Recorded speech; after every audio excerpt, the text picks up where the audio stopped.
All right, I think we are live, everyone. Thank you so much for joining us today. We have a really special guest that we're excited to bring on and have a really great conversation with. We are going to be having Brady Bassett on our show today on this episode, and we're really excited to have him join us. Levi, what's today going to look like? Today, all right, thanks for the intro. All right, today we're going to talk with Brady. We're going to hear more about his journey as a DP and a cinematographer, and more about how he became a filmmaker and his journey into the creative process that he's in today. And following that, towards the end of the conversation, we're actually going to jump into Resolve, and Kaylin and Brady are going to work side by side, but separately, to start grading clips and actually see what is the heart and soul behind an edit. So Kaylin will grade differently than Brady will, and we're going to kind of talk through how each person grades and kind of what they see and what's in their imagination and how they get that onto the screen. So let's go ahead and bring Brady on. All Hold right. on. What's up, Brady? You got me as I'm pouring my coffee out right now. I'm kind of addicted and I need this little push today, so bear with me. But hello, everybody. My name is Brady, and thank you guys for having me on as well. Absolutely. I'm kind of amazed by the fact that you have a coffee set next to your next to your computer, which is also we were just talking like 2 minutes ago, and there was no water involved. So this is a pretty great setup you have here. I told you I need my coffee, but I'd make it quick. Well, while you're making coffee, Brady, we'd love to hear more about you. Actually, I know that we've been chatting for a year and a half and talking, and we met each other in real life about a year ago at Sam's Film Festival. Just about a year ago to the week. Yeah, exactly, which is crazy. But I actually realized I don't know much about your origin story, so I'd love to start off just learning more about you, like where you're from, and kind of a little about where you grew up, and little Brady. Little Brady. Well, let's see. Where does that all start? So, I mean, born and raised, I'm from Vermont. Love Vermont. I miss it at times, which is part of the reason why I'm out in Utah, but we're jumping on a lot of steps there. Growing up after Vermont, I went to college in Florida. Didn't last long in college. I left after 2 years to go on to photography. And I thought photography was going to be my thing. Funny enough, I thought I was going to be a wedding photographer at one point in my life. That changed very drastically. But no, so after that, I mean, coming up on around COVID times, and I'd started dabbling in video a few years prior to that. But I eventually went back to Vermont after Florida and then made my way out to Utah, which is where I'm at now. So now I'm in Salt Lake City. I'm not a wedding photographer. I am much more in the realm of narrative DP stuff and lighting and all of that. And that's kind of where I'm at now, for lack of a lot of years, and there's a lot in between there to break into, but for the most part, that's kind of what I do, who I am, where I'm from, and maybe we'll get more creative once this coffee hits me and I'll come up with some better answers, but that's where we're at right now. Okay, tell me about Florida. First off, where did you go to university for those 2 years, and also why Florida? Oh, I love that question because I don't know. We'll break into that. So I went to a school called Florida Atlantic University. If you guys were watching March Madness last year, they were the kind of underdogs that came out of nowhere. And those were the Owls that I was repping. So that's down in Palm Beach, Florida, or a little bit south of, like, beautiful tropics, which is kind of segueing into why and where. I was at the point where, I mean, living in Vermont in March, when you're starting to commit to college, senior year of high school, everything is brown and dead. So I didn't get into some of the schools I wanted to because smarts isn't my cup of tea. But one of my friends told me about this school in Florida, and I was like, you know what, screw it. Why don't I just apply? Why don't I just figure that out? And I applied. They accepted me within a week, and I went down to visit. And of course, the contrast of beautiful green and teal water and all of that compared to everything dead in Vermont, I was like, yeah, no, this is fair enough. I didn't really know exactly what I was going to do. I thought I was going to be an engineer at that point. That lasted about a month, and then college algebra got the best of me, and I was like, this shit's hard. So that kind of is where I went there, and it went through a series of, like, engineering, then to a quick communications, then to a quick realization of loans are expensive, and I think I could do photography full time, and then that's just what transitioned me to just decide to leave and try to do it on my own. Which is the best thing I ever did. Oh, okay. Well, that's great. I'm glad. I'm glad to hear that. I mean, we love your work, so I feel like you're doing something right. Thank you. But were you doing photography simultaneously while you were, moonlighting as an engineering student? Yes, I was. And I wish I had the photo. I actually have this crazy shot I got of the engineering building, so I think that's as close as the worlds colliding as they could get. but that's probably lost in the archives. But yeah, I've been doing photography since I was like, I want to say 12 is when I picked it. Whatever age you are in 8th grade is when I started. And that was just, iPhone 4 photography. And it just kind of blossomed into that via flower photos, no pun intended. And it really was this thing that I was doing all through high school, senior portraits of friends. Once I got to college, a lot of people wanted portraits. Everybody down there wants to be a model. So it was convenient for my portrait photography portfolio. And then it just kind of kept going. I kept wanting something better, doing something else, doing something new. And then it just spiraled into where I'm at now. So did you ever get into weddings, or was that just an aspiration? Yeah, I did weddings for, 6 years on and off. Oh, okay. Yeah. I wouldn't say full time, but like sporadically throughout those 6 years. I think I did my last official wedding. Might've been, oh my God, that was a year and a half ago. I lied. I thought it was 6 months ago. Wow. But that was a very prolonged COVID delayed one. But I was doing them for like 5 or 6 years or so, pretty like on and off. There were times when I was more full time and times when it was more like, a few every season. But it was fun in its moment. I still love weddings, but I would rather, be in the wedding party and enjoy the wedding instead of run around while you're getting yelled at by the wedding party. I can Totally relate to that. been there. Yeah. To each their own. I think we all have been there. Yep. Okay, well, let's introduce Utah to the equation here. So you went from Florida back to Vermont to Utah. How and why did you end up in Utah?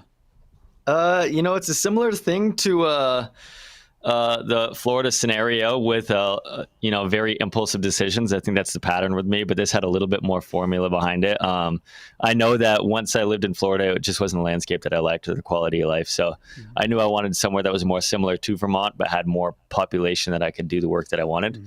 Which Utah started to be on my radar for that. I knew that if I went to LA, especially at the time of my career, trying to chase being a DP, I would have just gotten eaten up or just extremely insecure about my work and just hid under a rock.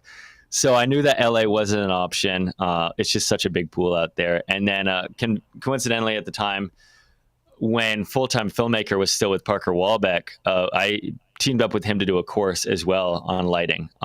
So I was grateful enough to team up with their team, put a course on their site. So a lot of the filming, since they're based in Utah, we filmed all out here. So that was kind of the pushing incentive to get me out of here. But then once I filmed the course, I was back to kind of freelance and figuring it out on my own. Yeah. Were you doing cinematography prior to getting in Utah? Because I'm curious here, where was this segue then out of weddings, out of photography into cinematography? There was one particular documentary that swayed me. So I've got a friend who I did photography with who wanted a PA for a doc.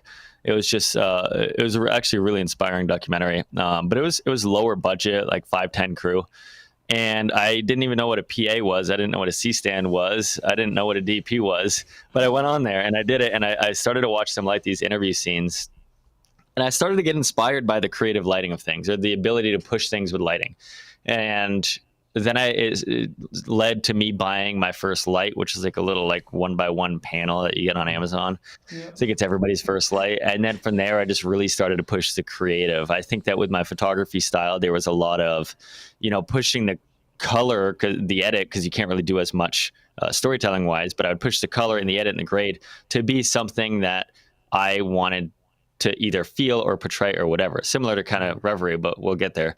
And I think that being able to, or discovering that I could do that with lighting was a whole nother world that spiraled into transitioning from photo to this YouTuber 2017 Peter McKinnon vlog style into what we would call cinematography, which is the creating of light and images and all of that. So you got this 1x1 off Amazon, and you're just two of them actually. Okay, you got two of them. So are you lighting like talking head scenes, just lighting what were you like when you? I'm just curious. Like Brady unpacks these lights. What do you do with them? I was just playing around. I think that I went towards creative. The first one I can think of is this moonlit scene that I shot that was for this very small promo video I was doing for somebody. And the film didn't call for it at all. It was very docu-style exteriors on location, just shooting somebody out in the wild. And me being Brady trying to get creative and fun was like, let's throw this night scene where I'm on my laptop with the moonlight shooting through the window. And it made no sense. But I think that was the first one where I was like, oh, wait, this is totally different than what natural light looks like. Let me hone in on this a little bit more. And I think the lighting side of cinematography really took me by storm after that. Yeah. I mean, I do feel like, especially in terms of cinematography, lighting is usually the thing people touch the least, especially coming from weddings, actually. Because those that don't know, my background is in wedding photography. A lot of people are scared of lighting and artificial lighting. And so I feel like, especially if you come from that space, it almost feels like either you go all in, like kind of like you did, or you just like do whatever you can to avoid it. Like, I'm never touching lights. I don't want to mess with lights. I only shoot natural light. And there's almost like a way to avoid that by like kind of like claiming the natural light thing. Like, oh, and it's funny you say that, because that was 100% me in all of my photography. I was a natural light photographer because I didn't know how the hell to use a strobe light. Yeah. So I just stayed natural, and it scared me forever and ever until video, where it was a little bit easier to understand and really break down when it's constant light rather than a quick pulse that you can't really read. Totally. I mean, I always felt like when I was shooting that the strobing was always was tough, because like you shoot these strobes, but you can't actually monitor it live. And that's actually pretty complex. So I think it's easier as a photographer to be like, yeah, I just shoot natural light, and almost you can be pretentious about it versus I actually don't know anything about artificial lighting. Okay, man. Well, I'm curious, like how is your style developed? Because I feel like right now your style is really, I would say it's narrative. I feel like it's driven by human emotions. It's driven by like some kind of connection with your audience. And going from like a 2-light moonlit shot on a laptop that's totally unnecessary to being like these emotionally driven sequences. Actually, I feel like your work is driven by the light. Like what is some of the bridge here of how you got to the style that you're currently ruminating with? I don't want to call it your style, because I know that it's always evolving, but like, what you're currently working with right now, what is some of the pathway that you've taken to go from that initial like two 1x1s from Amazon out to where you're at today? Yeah, and I there's a lot to break into that, actually. It's a good question. So I would say, yeah, you're pretty on the nose with my style being really driven by lighting. Currently, I'm kind of trying to broaden my, I guess, talents with other mediums of cinematography, but that's a whole nother can of worms. I think that one thing that attributed to me really getting creative with my lighting in particular is YouTube. I started early COVID. It was like August of 2020, where I was just bored and put out a video, and it took it to a whole new level. It just totally blew up, and it made me have to do something weekly. And I think YouTube, the audience loved the lighting stuff. So I was almost not forced because I wanted to do it, but it pushed me to do something every single week. And from there, it was like, one, I got to get creative and do something different and new. Two, I'm troubleshooting every single week and running into issues that I didn't even know existed. So it kind of opened my eyes up to what's really possible. And then from there, I started to realize, like, with cinematography, like how you mentioned, like pushing to the emotion of people and trying to convey a feeling, I realized that you can really break out of this existing world just through shaping of light, and how powerful that actually is and how important it is in cinematography. So that's just where I really dove into, like, how can I break the walls of the box that we're in here with this natural light? How far can we push it? How crazy can we go to get the story that we want, or the emotion or feeling that we want? And then it just spiraled from there into wherever I'm at now, which I have no idea where I'm at now. I'm just trying things still. I think I'm just doing it just on a more bigger level, I guess, or trying to do crazier things. Well, I mean, I think it's actually really interesting what you described there with YouTube, because I think like a lot of friends who are active YouTubers, I would say the biggest thing that started off for them was like almost this forced accountability. Like, you have weekly to mess with lighting because you said you would. So it forces you to like actually practice. It forces you to like practice it and do it and then troubleshoot. And obviously the best way to learn something is by trying to teach somebody else, because you realize all the stuff you don't know. So it's an interesting way, because I think that like that is probably a special, life hack or hacking YouTube, whatever you want to call it, because just forcing yourself to do it is a really huge incentive to actually learn it yourself. So I think props to that. That takes a lot to jump into something. It's definitely been tough. There's ups and downs to it. I mean, it's at this point, it's the majority of my career. So any career, you're gonna have your days where you just don't want to work. But I'm grateful for the pushing that it's given me I think, I mean, I love it. I love where it's gotten to me, but there's some weeks where I'm like, I don't know what the heck to do. So I'm just going to try something. And a lot of the times that actually turns out really good and opens my eyes up to something else. So it definitely has been a challenge, but one that I'm definitely grateful for. Yeah, man. Yeah. Okay, I have some more questions I want to ask you, but well, I might hold these off to later on because I think some of these things are kind of culminations and ruminations around it. But one thing I just want to put on your mind, so you know, because I want to come back to this question in particular. I want to ask you later on after you have some thoughts about it, and also I want to if you're live on YouTube with us right now, you can ask questions in the chat, and we'd love to bring up some of those questions as well too. I want to ask you what would happen in 2020 if something would happen in 2024 that would make you feel like you're on top of the world. Well, that means like your success is, you know, you just unlocked a goal, hit a crazy milestone. I want to hear about what that would be, because I feel like for a lot of creatives, it's really hard to put down these like goals or tactics or how do I get to the next level, or what happens next, especially if you feel like you've conquered a lot of steps. So I want to kind of hear more. And down again, I'm holding that question off a little bit. I want to just think about it, because I think that there's a lot of people probably watching who are looking at you and saying, like, man, Brady's done it all. He's like grown a huge YouTube audience. He's working on projects, every day. Because I don't know how others or what's actually true, but I know that every time I see you on Instagram, you're like on set. Yeah. So I'm like, Brady's always on set. Brady's always working on a project. Brady has like a big audience that he's grown. He's like always putting out content. So I think a lot of people would imagine you to be like, okay, he's like at the pinnacle. But I know that being a creator, you're always like, the pinnacle for you is probably, so much further down the line. So I want to hear that later on, because I think people are really interested in that and want to know, what does it take, or what is the journey of a creator? Yeah, I like that question. Cue me when you want the answer, and I'll think on it. Okay. But you answered a question already. I was going to ask you how you got started on YouTube. And I will just say too, like how instrumental is YouTube for you as part of your, I don't call it business, but like for your business, like, because you're also on location a lot. You're also shooting a lot. Like, where does YouTube play into like your matrix of work?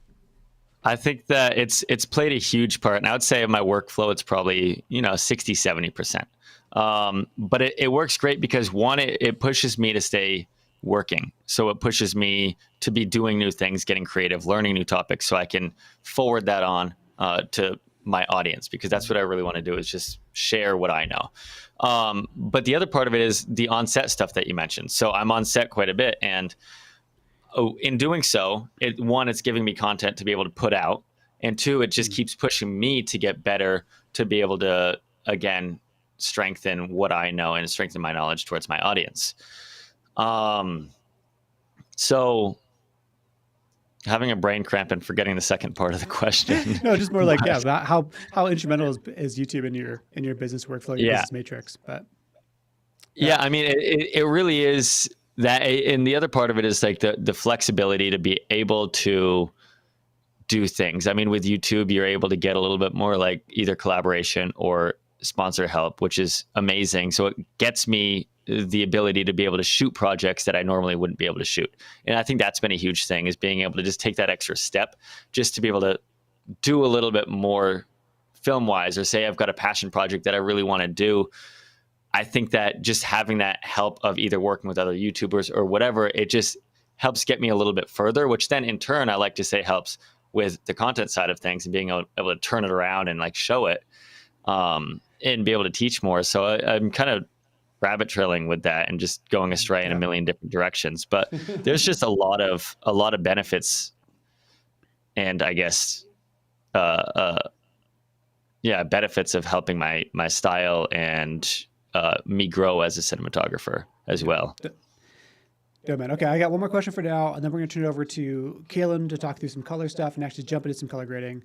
The question here that I have is like, what are some of the films that you've seen in the past couple of years that you felt have really been a connection point for you to drive your work deeper and push you harder in things like, as a cinematographer, color grading, et cetera? What are some of the inspirations that you've recently had that have driven that for you? Yeah, there's a few that stick out to me right away. First of all, there's Euphoria, which everybody knows Euphoria. Euphoria is gorgeous. But what I like about it is they push the realms of like what is real in a way. It's almost like they go into music video territory of things don't really matter, and they'll do things just because it's cool and it shows the feeling or the message in a totally different way, and it breaks the rules of reality. And then on top of that, it's beautiful, both graded and shot as well. So I'll say Euphoria is one of them. One that I've watched recently, and these aren't films; these are series, I guess. So sorry about that. But Handmaid's Tale. We just finished watching Handmaid's Tale probably 6 months ago or so. It is quite roller coaster. There's a lot to unpack there. I think that is so well shot, so well captured. But one thing that sticks out to me on the lighting side of things that I see as a pattern throughout the entire series is they love to push hot tungsten lights. So really bright, old school tungsten lights through a window off a surface and then casting like a beautiful soft underlight. That's just one thing that always sticks out to me. It's a very niche thing about them. But I always see it and I'm like, that's so beautiful, to the point where it's almost influenced my cinematography a little bit, to where I want to shoot hard lights off of stuff to where it casts like a beautiful soft light underneath, whether it's muslin or like wooden tables or whatever. So those are two that stick out to me, at least that are on the top of the head right now. Okay, well, let's take a quick deep dive into Handmaid's Tale for a second, because I love the show. I think it's one of the best shows I feel like I've watched in a long time, because it's very compelling. It's very emotionally charged, let's say. Also, it's like painfully slow at times, which I think is actually really interesting, because you're forced to like rely on the cinematography and the lighting to communicate part of the story, which I feel like a lot of shows haven't done recently. Almost like force you to participate in the visuals, which I don't know, there's a lot there, but I feel like it's almost like when you sit with these like awkward scenes at like really wide focal lengths, like pushed up on people, it really like brings you to the space. But I don't know. I guess that's just my ruminations. No, I agree, actually. And I'll branch on that real quick before we cut over to Kaylin. My girlfriend said that when we started it, because she put me onto it.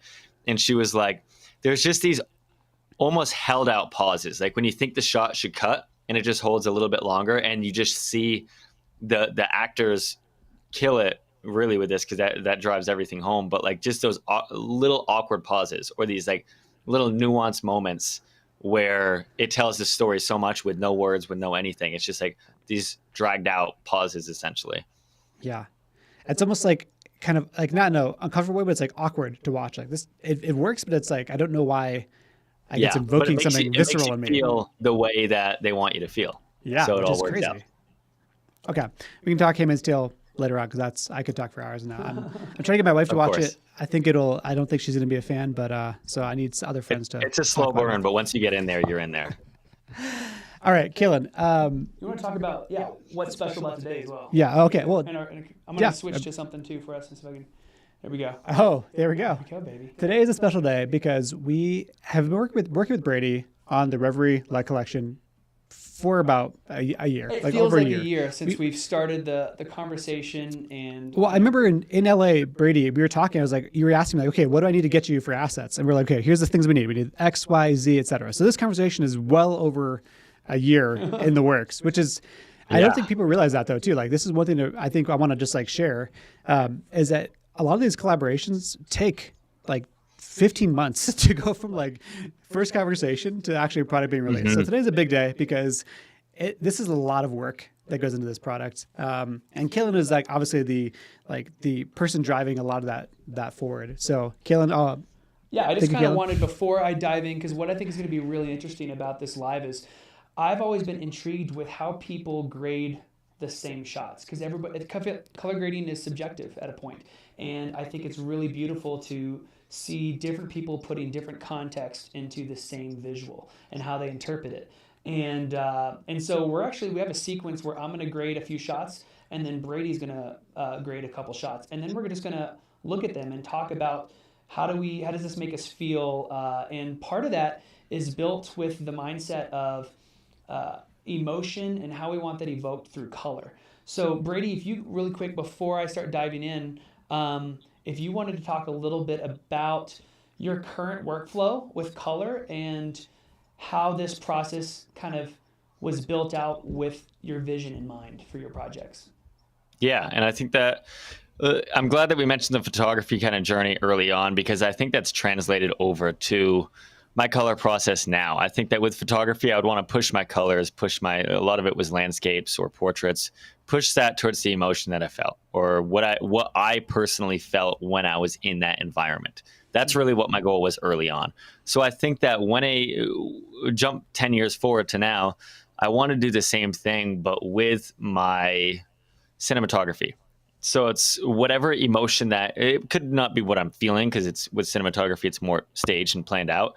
But whether it's what I felt in that moment or what I want the viewer to feel in that moment, I'm going to take that into account and then put myself kind of in those shoes of what almost colors I feel, darkness, brightness, whatever, kind of trailing on to, the planning for my cinematography as well. And that all rabbit trails down into the color bay of just figuring out what I feel, answering that question, and then either matching a reference or like going off of a reference, or just starting to dive in and just try things and just know I want it, say, dark and cool or bright and warm or whatever, and just getting it towards that direction, and then just kind of fine tuning it in from there. So I think that the main motivation is just pushing towards that emotion visually with color, just as much as I would do with cinematography as well. Dude, that's beautiful. I'm going to go ahead and switch over so you and Levi can continue talking, and I'm going to start just grading a few things for a couple minutes. Yeah. And then we'll switch it up if that's cool. Let me go ahead and get everything situated. All right. Oh, all right. I'm so excited that this is the day. Just like you said, this was a year ago, because Sam's film festival and his birthday is like right now, I think like this weekend.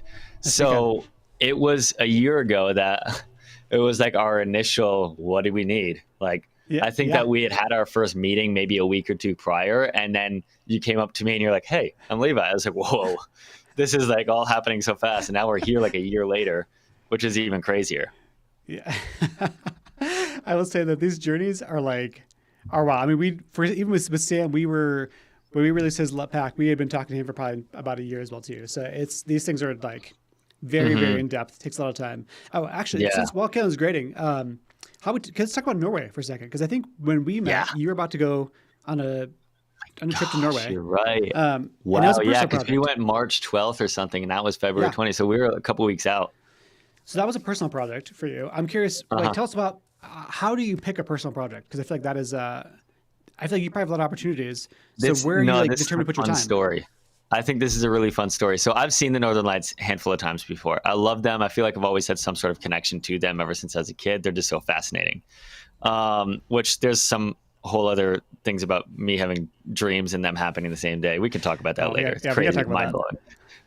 It's super weird. But no, so there was a specific day when at first I was in Joshua Tree in some August, whatever, it doesn't matter. And I was looking up at the stars after we finished the shoot, and I was texting my girlfriend, like, talking about the Northern Lights, because that's what I do. And I was like, we're going to see them one day, blah, blah, blah, whatever. Fast forward a handful of months, maybe a year, I don't remember. And we were sitting at a coffee shop, and I was like, we should just go to Canada and see the Northern Lights. Why not? Or like maybe go to Alaska, something that's like relatively close and achievable as far as north as you need to go. And then it started to blossom. I was like, but I kind of want to film something. And then I was like, what if I make a film about this chase of the Northern Lights, or seeing the Northern Lights, or something. And then I was like, well, if we're going to do it, let's do it. So then Liv was like, what if we went to Norway or Finland or whatever? I was like, okay, wait, we could break into that. And then it just, at me being impulsive, you see that pattern from college decisions to me moving to Utah. I'm just like, yeah, no, let's find a way to do this. Let's go to Norway and shoot the Northern Lights. And that's just kind of where it started. And then it just kept getting bigger and bigger to where it's at now. And right now it's 25 hours of footage that's sitting in some editing bay right now that just has a lot more work to do. But it's coming along, and it's something that was just really fun. I knew that I wanted to, because I'm a DP naturally. I want to get better at writing and directing, though, not to do it, but just to be able to have a good understanding and foundation of it. So that's what pushed me to do this. I was like, I'm going to shoot this documentary knowing I'm not strong in this department, but I want to push myself to do this to get better while doing something that I enjoy, like going in the Arctic Circle and seeing the Northern Lights. Do you feel like you that kicked your butt while you're out there in terms of work as a DP? One more time? Do you feel like it kicked your butt while you're out? Is that what, it sounds like you were trying to get something out of this. Like, dude, it's so funny because I wasn't the only one filming. I brought a second shooter, one of my friends, and it's funny looking back at the footage because you can just see my stress. And I was talking to my editor that I had cutting up this skeleton of it, and he was like, dude, we can just see how stressed you are. and nonstop. I was like, they were all just, because it's all of my, like, it was my girlfriend, my oldest best friends. And it was just like, you can't take any of us seriously, but I was trying to be so serious. So they're goofing off and like laughing and whatever. And I'm like, no, we need to shoot the film. And I'm like, at times I was totally missing what was right in front of me, but it kicked my butt in a sense of like always having to be on. Definitely some things that I would do differently, but I'm grateful of how much of a learning curve it was also. Man, when should we expect to see the final edits? Anyway, moving on. I don't know. It's coming along. My original goal was now or next month. That's not going to happen. So I'm just hoping for as soon as I can get around to it. It's just been a lot with this coming out too. It's been a big foot in the door. You've had a lot on your plate, man. I would say you have a lot on your plate. I feel like every time I text you, you're like, I got 2 more shoots tonight. So, yeah, pretty much like last night. I think we need to talk about you manifesting reality with your dreams. I think dude, that's wild. Okay, so real quick, I'll try to sum it up. So I remember right as we got back from Norway, because the turnout of Northern Lights in Norway wasn't what we wanted. We saw it first night, never again. We fly back the next day. There was like a 3-day long insane solar storm where it was like the best Northern Lights they've had in a decade. So in that moment, I contemplated flying back to Norway like the next day. Just buying a ticket. I ended up not doing it, unfortunately. But that night I had a dream that I was like in Utah, but there were Northern Lights happening in Utah. So then I woke up the next day and everybody was talking about the Northern Lights were seen in Utah. I was like, that's so weird, but it's fresh. I was just in Norway. Fast forward like 3 weeks later, it happened again. The next night, there were Northern Lights. The dream happened again? Like you had to do the dream again? I had the dream. Yeah, I had a dream. Okay. I was in Utah. The Northern Lights happened. And then I woke up and I checked my app just curiously, and it was like active. So I drove up a little bit north that night and I got like a wild show for Utah. And I was like, whoa, this is getting weird. So I think to fast forward, I think in the past like year, that's happened 2 or 3 more times to where, and it's not like I have these dreams frequently. Like I won't have dreams about the Northern Lights for months, and I'll have it and it'll happen like that night or be really active that night. And I'm like, that is really weird. And I don't even know where to start breaking into that. I tried putting something out on like Reddit because I feel like Reddit has the answers for that. Nobody had any answers, so I have no idea. You have a spiritual connection to the stars. I think Norway connected me in a weird way. So if you want to be connected to Northern Lights, just go to Norway. I think you just need to text you next time you have a dream. Just text me. That way I'll know to like step outside. Deal. I can do that. I can't promise you'll see anything, but I'll do my best. That's crazy, man. Yeah, that's one of my crazier things. Kaylin, how are you doing over here? I am pretty much done. He's so fast. Do you have like a power grade or something that helps you out? Oh yeah, there's this power grade called the REVERIE power grade. That's so cool. Tell me more about it. Every single detail. So show me if you want. Not only is there a beautiful LUT pack full of 5 special LUTs, but we also have a power grade for you DaVinci Resolve users that kind of has a workflow and a pipeline that we really worked with Brady in his current workflow to kind of figure out how efficient it could be. And we'll probably make a separate video breaking down all the intricacies of the power grade, but it makes it super simple while still being able to grade. All this is sandwiched in between the camera color space and DaVinci wide gamut, so we're able to utilize a wider color space for the pre-adjustments. And then we have a conversion to Rec 709, and then we have the creative looks. And what's really cool about here is we technically have all the LUTs laid out here in power grade form, split up into contrast and palette. So you can actually see the curves that went into developing each look, and then a palette that's kind of moving the colors into the right space that's in a LUT form. So you really get a lot of different varieties, but this is also makes it really efficient. So we also have this texture one, which this one I've been really excited for because Brady did a really good job kind of emulating if we wanted to have like an 8mm shot. Like it's going to kind of blur it, put some effects on it. It's really kind of elaborate with how he kind of pulled it out. And then the 16mm is a really fun one. I actually kind of like it for this one. And then I might just tone down a little bit of maybe the grain, which everything's accessible. So we could kind of just do it to taste if we want to. And then also we have the 35 millimeter one, which is nice and subtle, but just puts that nice, beautiful edge on it. So overall, I mean, I feel like that is really efficient and it's real easy to start grading. I mean, for instance, with this clip, which I'll just kind of break down really quick, if that's all right. Break it down, man. By the way, great shot. This is Dude, a really beautiful sequence. Yeah. Okay, this is going to be a little bit of, sorry, I would ask Brady a question here. This is like probably sacrilegious because we run Gamut, we sell lots, whatever. But like, we sell lots. But I think I mean, honestly, like, let's be real talk. Like, we really care about like excellence, and you'll see when if you watch any videos of Kalen is dedicated to his craft in terms of like building out these products. It's insane. But how much of this shot, Brady, is like, how much of it is a LUT? And how much is like the lighting in terms of like making it actually hit? Because I feel like lighting is huge. Yeah, lighting is huge, especially for something like this. And not to plug myself, but there is a full breakdown on how I lit this, so it could go hand in hand with how Kalen grades it. But there we go. Brady Baset on YouTube. Like, share, subscribe, tell your friends. But I think that lighting is definitely important because it's shaping it. So we've got this beautiful, warm, soft light on her. If we just had like house lights on or a random lamp in the corner, you wouldn't be getting this look. And of course, that blue light back there, that was all planned and strategic, and the pink you see up in the top corner.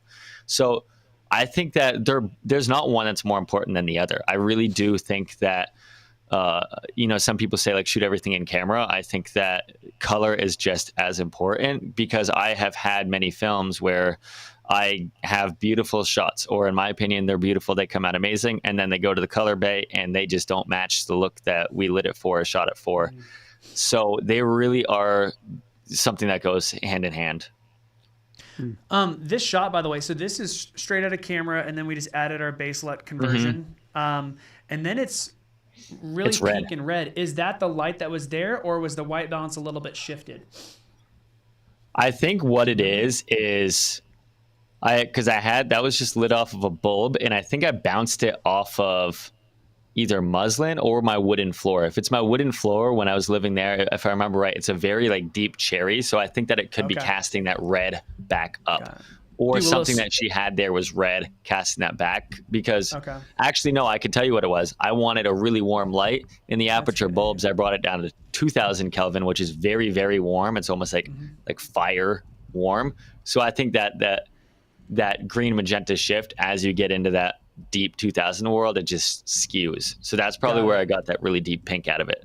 But we saved it beautifully. Interesting. Yeah, it's super easy. I mean, I went to the balance tab and I just took our printer lights or the offset and just right there, one move, I feel like gets it along those lines, and we could even scoot it over slightly more.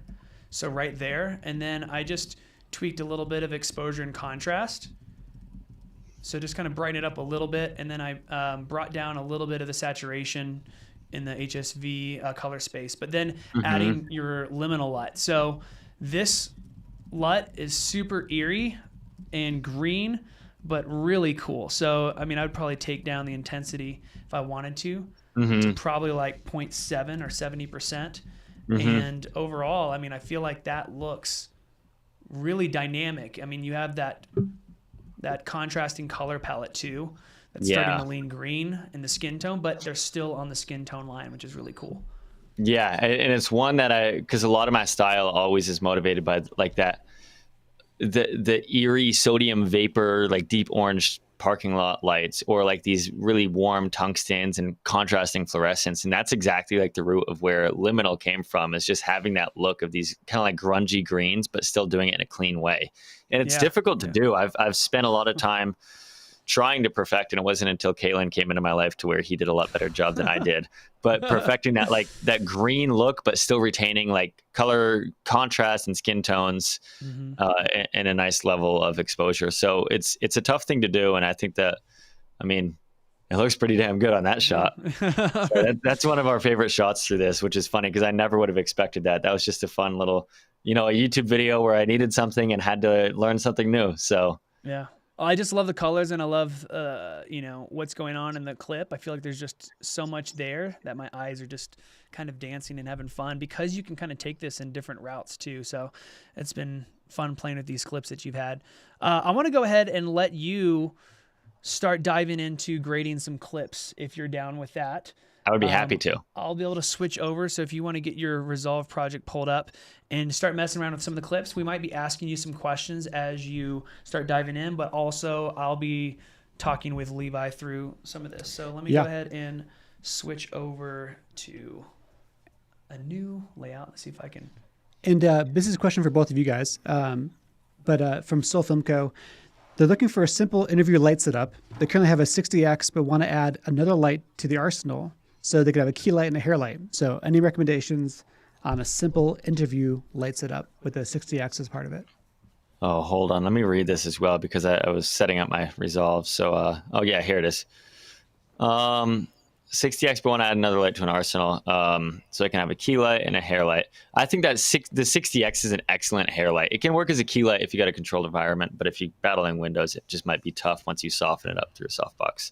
So I've said this a zillion times, and it's the light that I use all the time. I was using them all week, really, and it's this 300C or 150C if you're on a budget, but those are by Amaran, they're bright enough to where you can have it as your key light. So if you pair that with a softbox or even just through a shower curtain if you need to, it'll still be bright enough after you diffuse the light source. That'll work as a great key light. And then you can use that 60X as either an edge light or a background light or anything like that. I think those 60s, I use them all the time, especially for hard pops and some hard edges as well. So I would say that if you're looking for one, I want to say the 300 is like a $550 fixture, and it's they just sacrifice some of like the professional end build quality and settings that you wouldn't. I don't use, even me, on a lot of these film sets when I'm gaffing. So they do a good job of retaining the image and just getting the important stuff out of it. So I'd check out those, the 150 or the 300C, because then it's bicolor. You can use it as full color. But they've also got like the 200 Amaran 200D or something like that, where I think it's a similar price point. And if you just need white, that daylight's a great source as well. Brady, I just need you like living in my house, be like my day-to-day G&E, just like sit on my life. Dude, it's so fun. Just like, you should see her downstairs. Like, honestly, Liv was like half of the inspiration behind it, but we've got cool like accent lights and all that. We hate overhead lights, so it's just a fun experiment. No big lights. Like, what can we do cool? Love that. All right, I won't bother you. I'll let you. I can't multitask, so I'll let you get back to. Yeah, I'm gonna tell her away. Can you see me though, or can you see my screen? So I can. Let me switch you to a smaller. Okay, yeah. So a little bit of the right side of the waveform's cut off, but I think everybody's gonna get the point of what we see. But yeah, that's the edge right there. It looks good. Amazing. And you can start working on that. And Yeah, you can feel free to talk over it, Brady, if you want to. But otherwise, Kayla and I will chat, and we'll just shut up if you start talking. Yeah, I'll talk over. I'm just gonna kind of dive in with just, I don't know, improving. And right now I've just got the power grade on it, and I'm just going to kind of dive into it. I guess I'll say that this is a shot real quick, and then I'll let you guys talk. We've just got him lighting it on. We're in some like grungy, bathroom. And I know I saw this when I shot it as a super blue, cool shot.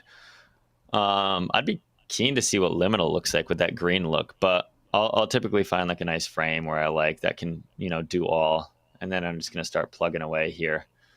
Sweet. I think one thing we'll do is we'll also, I guess, name the actual LUT packs so that people are saying them correctly. I mean, I know the pack is called Reverie. Did you want to, I don't know if you can talk while you also grade, but the meaning behind Reverie for you?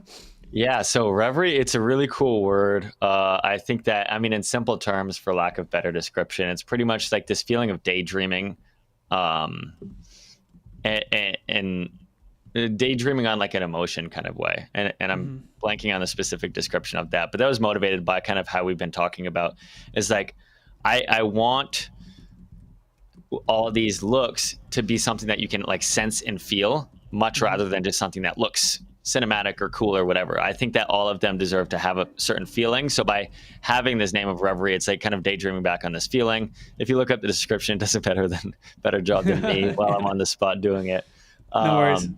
But it's all looping back to this, like, we want it to be something conveyed that like it's an emotion or a feeling rather than just a look. So say Petrichor, for example. Petrichor is it's a really earth tone based LUT.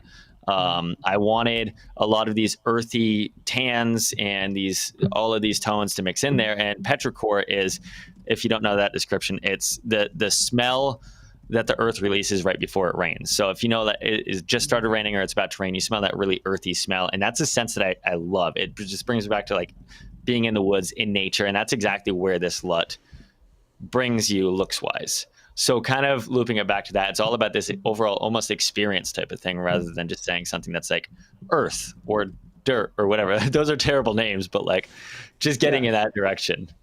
Totally. I think whenever we first initially talked, so while you grade, I'll just kind of mention some stuff, but we had clips that we definitely wanted more warmth prominent. And then obviously there's a lot of type of footage that was very cool in nature. But then you, like you said, petrichor, you had this really earthy tones that you wanted to kind of come through, which also we stumbled upon having more of like what we would call like this plum look or this Elysian. And it had this really nice purplish in the shadows. Do you feel like that came from a type of film or texture from something that you had used as a reference before? I think something that might match that is more of apricity, which we can get to in a little bit. I think that with Elysian, that was a lot more of like this beautiful, like heavenly feeling. Like, you know, when you go outside and it's just like that perfect sunset, or like it's been rainy all day and then you get those really deep magentas and everything just feels like feels okay, like heavenly, great, beautiful. And that's a lot of the motivation that we found with that plummy kind of colored sunsetty LUT. It's great with the warm tones, but it balances those cools beautifully. And it just brings out, like, I like to say, like the beauty in a lot of the sunsets, whether it's like hard sun or just like that little peak of orange coming through the clouds. Oh, I love that. There was one clip in the trailer that had a helicopter that was taking off and then absolutely stunning mountain shots. But if you look in the distance, this sunset that's happening really far in the backdrop, all those colors pop so freaking beautifully. I think, I mean, I'm trying to think through which one of my favorites out of all these. Liminal is such a unique one because of that. I mean, based off of the liminal spaces of something feels a little uncanny, but an uncanny valley a little bit. But having that green texture overall, I think adds a really nice. It was a hard LUT to make because there's a lot of different examples online where people are like, here's how to get the Joker look, or here's how to get this green tone, and you can easily, not to say easily, but you can do that with one frame. But when we test all of our LUTs against thousands of different thousands of different shots, multiple different cameras, log, Rec 709 footage, and we want to have a consistent look, we're noticing, okay, let's find the common ground and then teach people how to tweak it even more if they need to get it specific for a style. But I feel like we built it, and after timing it and dialing in the right saturation levels and getting the skin tone where everything felt green, but the skin was still intact and didn't feel harsh or pushed weird, I feel like we landed on a really good look overall. And I mean, it's really fun. I feel like the fun ones for me to play with have been Liminal, and honestly, Elysian, I love that one. It's just got a really unique look. I started playing with that on a couple shots that you were using petrichor for, and they give such different results. I know there was a rock climbing sequence in the trailer that was really cool. But yeah, I feel like there's so much use case with these where you could even, play with apricity, which is more of a cooler look, but then possibly like warm it up in the midtones and get this new dynamic look that comes across with this. But it's always nice to have these different color palettes in your arsenal with your power grade and being able to quickly grade and run everything super efficiently. So the screen grab that we have on the site from Apricity, it reminds me of Handmaid's Tale. I like the drone shot of like the car over top, like the perfect centered framing of like the car in the middle of the road. I'm like, it just dawned on me now, like that's where I've seen it before. Like that, like is the vibe of Handmaid's Tale. So, like the blue. I probably stole it from something like that. I mean, I feel like it's hard to steal a drone shot overhead because like that's literally like, it's just a great shot that anyone could take. Yeah, that's true. But the look of it is like, oh yeah, like that. It's got those. Dude, I've never. Total vibes. Side note, I've never graded this like to be like this green. I was just like, yeah, we're talking about Liminal. Let me throw it on here, and already, I mean, just like adding on Liminal itself, it totally changes it. And I'm like, okay, wait, I like this. It's got like that like vapor fluorescent kind of contrast to it between the fire. Let me see if I can switch this. And I'm totally kind of digging it. Well, I will say too, because this is probably helpful. And there's the two different clips. Oh yeah, by the way. that's Let me see great. if I can play that out? When we first started talking to Brady, he gave us a mood board, and one of the mood boards that he had set was like, it was this shot of like basketball footage, and it was like really, really green. And I remember like talking to Caleb, be like, this is like proper cinema. Like this is true like cinema. How this is like, this is gonna be complex because like you have to keep the skin tones intact and you have to keep everything alive. But like look at this shot here, like the fire. I'm like, dang, that's like really good. Yeah, like, that looks great. Like the fire remaining exactly as it should look, and then the greens looking like as like tungsten and vapor inspired as they should. Like I don't know. Yeah, you get that's the tough part is like how do you push green into the shot while still keeping everything intact properly? And I feel like it's technically we're not even pushing green. Sometimes we're pushing cyan, but it's the illusion that you feel that it's green overall. And that's the tricky part is with coloring grading is sometimes you're pushing colors that you're not supposed to create the mood and overall feeling that you're wanting. And that is the ultimate goal. It's like, okay, I need green, but no, I don't need to put green in. I want a liminal feeling. And maybe green is the direction, but I lean towards cyan and I can get there, you know? I do feel like once you start touching green, that's the easiest way to break things. Like you touch green and everything goes bonkers. I hate green. I remember in our first draft, as we were starting to figure out the green look, I was just like, I thought we were doing it right. I thought we were pushing in the green, but it just wasn't the right green. It was too saturated. Like I found the best way to push in green is not by pushing in green. It's almost like altering colors to get the green and pulling away colors in a way. It's so hard to explain. I always struggle with it. And I'm just playing around with it. Yeah, it'll be so much easier right now. But dude, what grain are you? I like this shot towards? where it's at right now. Oh, that looks good. Should we do some side by side? I'm going for the 16. It's just a really soft. Let me pull. Yeah. Dude, let me pull What's that? real quick. Oh, sorry. Keep going, Brady. I was asking Caleb. We'll do some side by side. So we'll get like him up and you at the same time. And I'm just gonna scoot over here. I'm in the background. Yeah, Levi made it the back. Yeah, I think that here. Let me broaden this a little bit. Let me see if I can. I'm pretty happy. I mean, I just did this pretty quickly. Dude, it's so funny to see the different shots, like the different style. Go back to it real quick and go to the flame section. Probably halfway through the clip. Yeah, let me bring it over. Yeah. Dude, I've never graded this green, and now I'm regretting it for the project. I'm like, damn, dude. All right, pause it right there, probably. So yeah, these two shots, literally different context. I know that you probably can't see my screen, but I went with the apricity, but also I went with a lot of contrast. And so I feel like the tile is actually white, but then the darks are bluer, but then you have a dynamic, looking fire. But I really love the feeling of your shot where it just feels so moody and liminal. You know what I mean? Like, I feel like mine feels too bright now. I want to. Yeah, because nice use of words there. I think that, and not one is right over the other. I think that it comes down to a story thing, just like how we were talking about. Like this, like I really want the focus to be on the burning of the photo, because story-wise, that was a very significant photo. So to me, having that be the object that's bright in the frame, and then everything else being dark, was really important to me. And then that's also like how we see, I brought this vignette in there because when I turn this off, it just adds it's subtle, but it almost is bringing me into the flame in the photo, which was important to me. But then doing it in a brighter, I guess, more like white neutral way, it also works. It's just all a matter of like story wise. Yeah, this is awesome, dude. I'd love to see your next clip, the one that you went with. Mine's super bright. I think Brady only got to one clip. Oh, let's see. No, he's got it. I see it in his timeline. Okay. Yeah, no, I only got to one clip. Which clip do you want to do? Do you want to do that one, or do you want to do the piano, or? Let me see. Oh, geez. Let's see. Let's do this one here. So we've got this piano shot here where we're just starting here low, super like soft and vintagey, whatever. And this is just a little bit more beautiful and elegant, less story driven. So I think that we can get really creative. Really what I'm seeing here, I'll talk through my process in my brain. I know I kind of want it like warmer, but warm doesn't have to mean like super hot sunset. It's just, keeping these tan tones or these brown tones in there or whatever. So I'm seeing a lot of this wood as well. A lot of wood, a lot of neutral skin tones. Her shirt is yellow. we got this tungsten lamp back here. So I'm like, immediately I'm thinking like, let's try out petrichor because it'll be warm, but not like sunset warm, but just earthy. Got Like it. I just wanted to feel like down to earth. Like here we are at the piano, earthy, whatever. So that's kind of the thought process that I do. So, I mean, let me turn on these color space transforms. I know that I'm shooting Sony as well.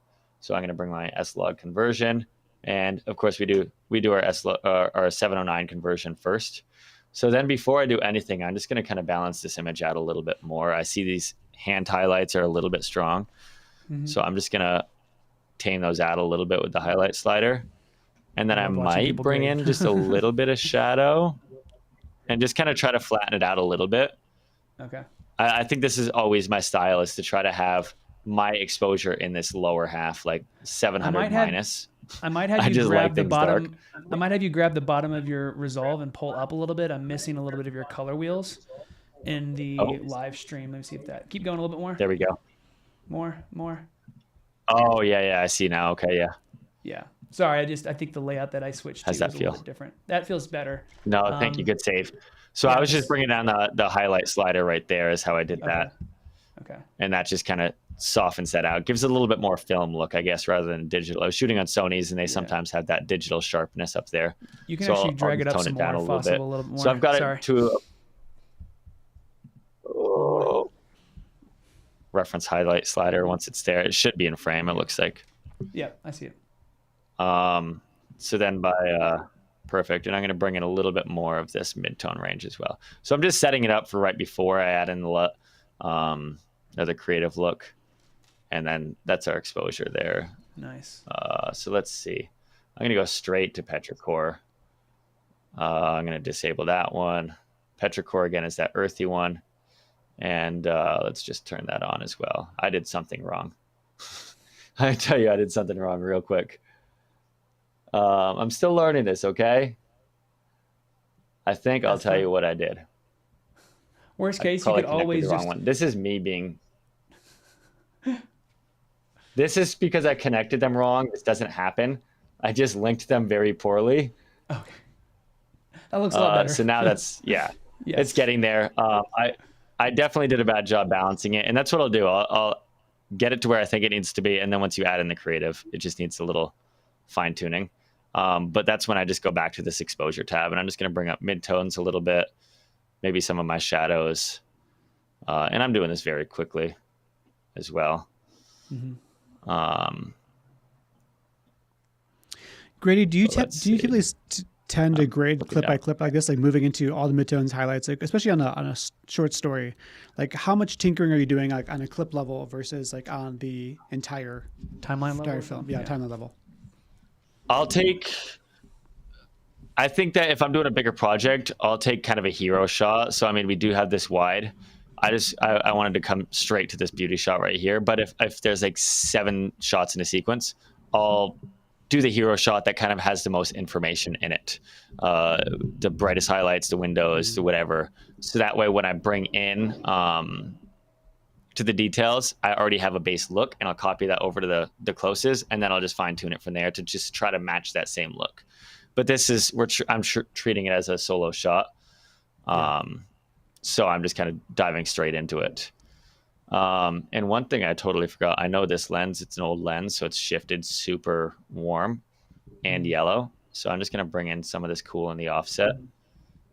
I don't know, somewhere in here. I wish I had a panel.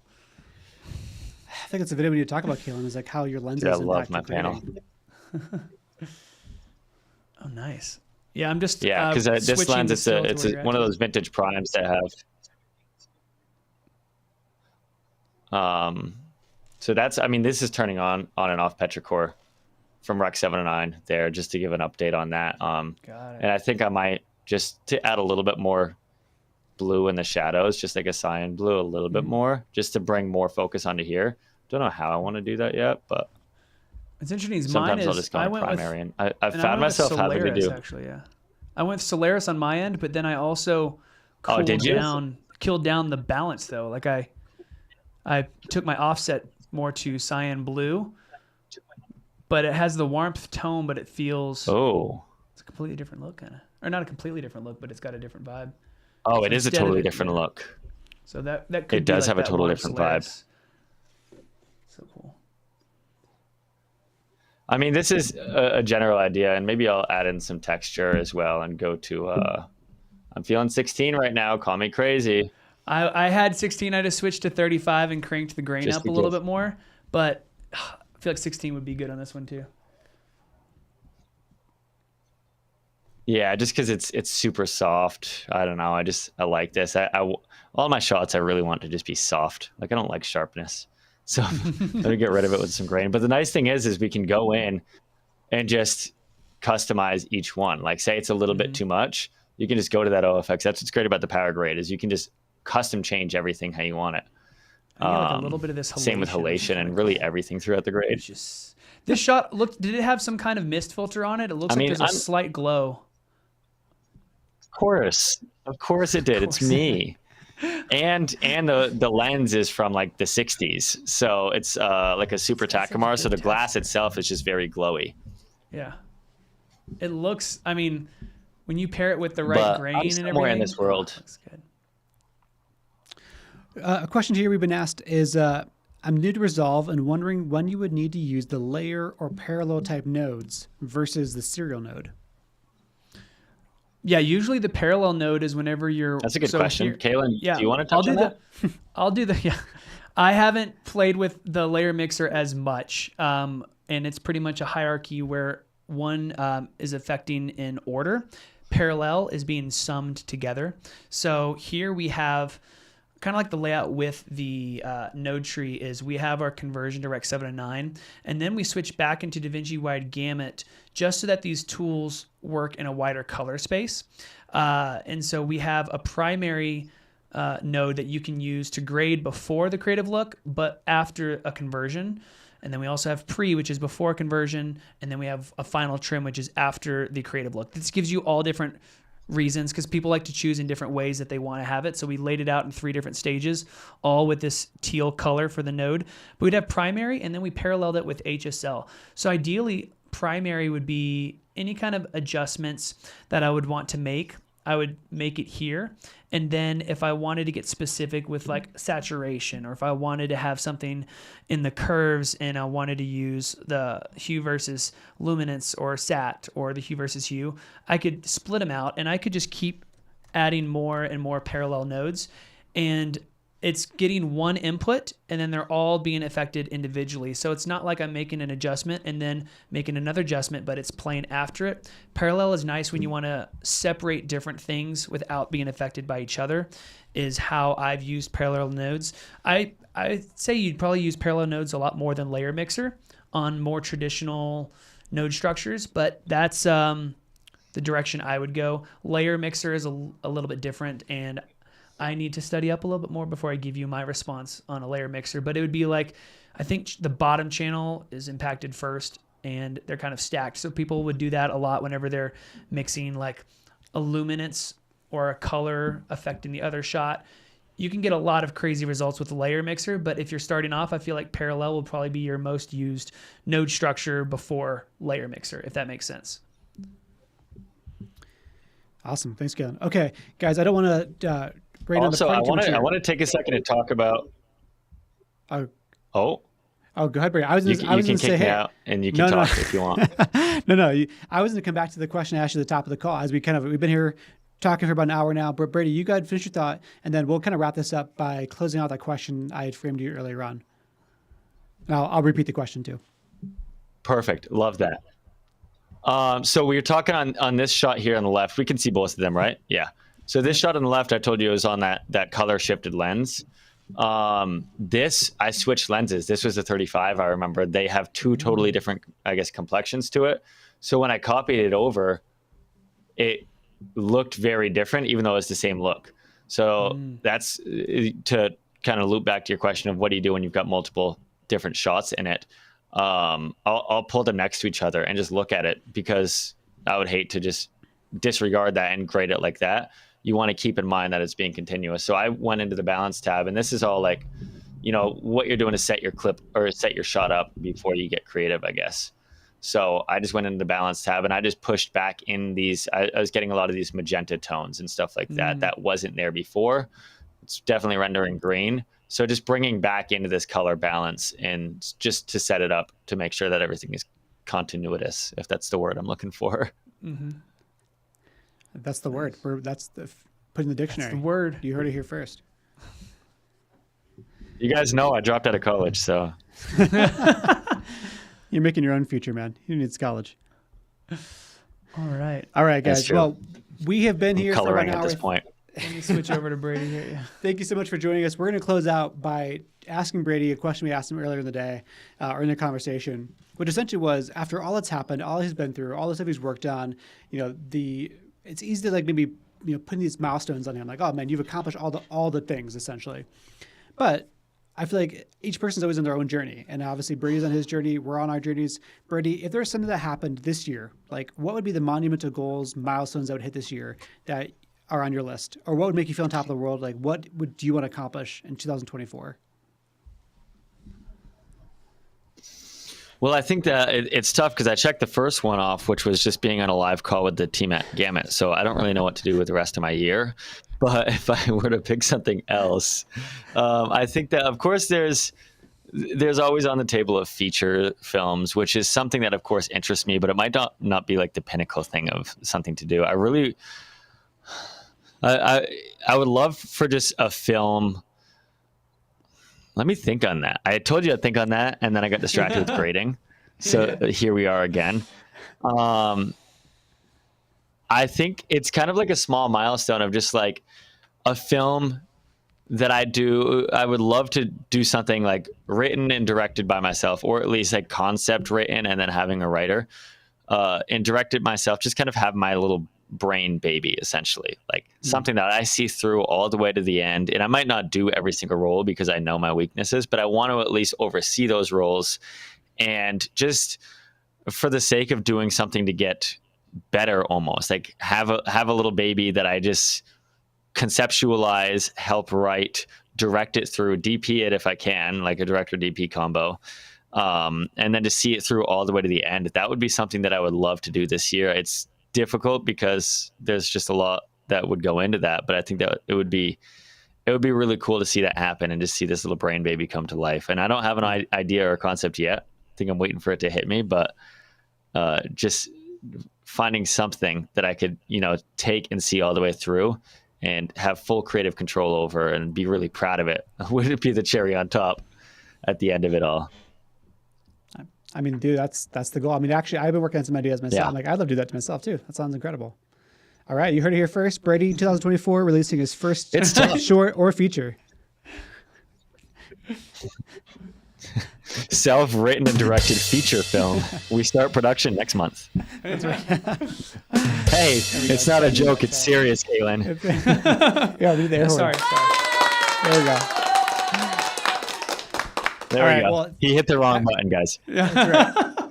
Everyone, thank you so much for joining us today on this live session, and special thanks to Brady. Brady, thank you so much for honestly being in our lives the past year. It's been an amazing journey. It's been great to become greater friends the past year. Thanks for just sharing more about your vision and what you're working on and how you see the world.